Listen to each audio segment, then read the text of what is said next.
So I'm in middle school and my brother and I are overjoyed to be at Disney World. Not Disneyland. This is full global domination Disney World. We're just waiting in line for Splash Mountain. We're just inching ever closer. Excited all the more every 2 more steps that we take. So back in the day I like to tap on things, right? I like to lay down a little fat beat every now and then.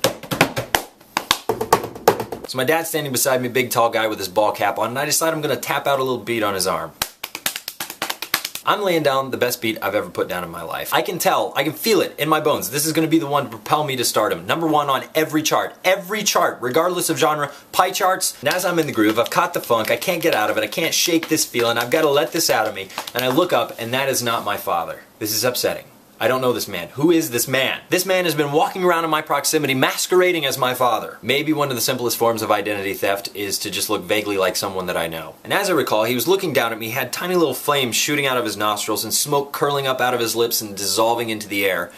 And he looked over me, towered over me, and he said to me, "Hello." And at that moment, a little atom bomb of fear just went from here to mushroom cloud of terror that went out for miles. There were dogs barking 40 miles away that could smell it. Luckily my parents intervened, you know, sorry, this is the one we normally keep on a leash. We just thought special day at Disney, let him run around a little bit, we apologize. And as it happened, we got to talking with these people, a mom, a dad, and a son, and they were English.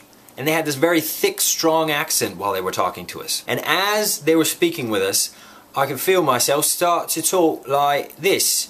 And I couldn't understand. I was like, I probably shouldn't do this because it's going to be insulting to them. I don't think people like it when you imitate badly what they sound like. And so I'd slowly start to do this. I'd slowly start to talk and it would just go into this accent and I couldn't stop it. And my mom would nudge me. Just a reminder, don't do that. That's probably not good. And this picking up of accents and the way that people talk is something that I've done my entire life. I had a friend that kind of, I guess it was sort of a lisp, but it wasn't quite. It was kind of through your teeth when you said your S's.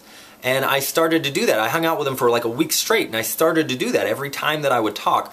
And it was because I liked that person, and so I associated this thing that I heard happening with a person that I liked, and so I would start to do it. I watch the Jim Carrey version of The Grinch every year because I happen to like that movie a lot, which I'm finding more and more is a very unpopular opinion. But every time I watch it, I kind of start picking up that accent that's sort of a Sean Connery, you know, angry Sean Connery accent. Max!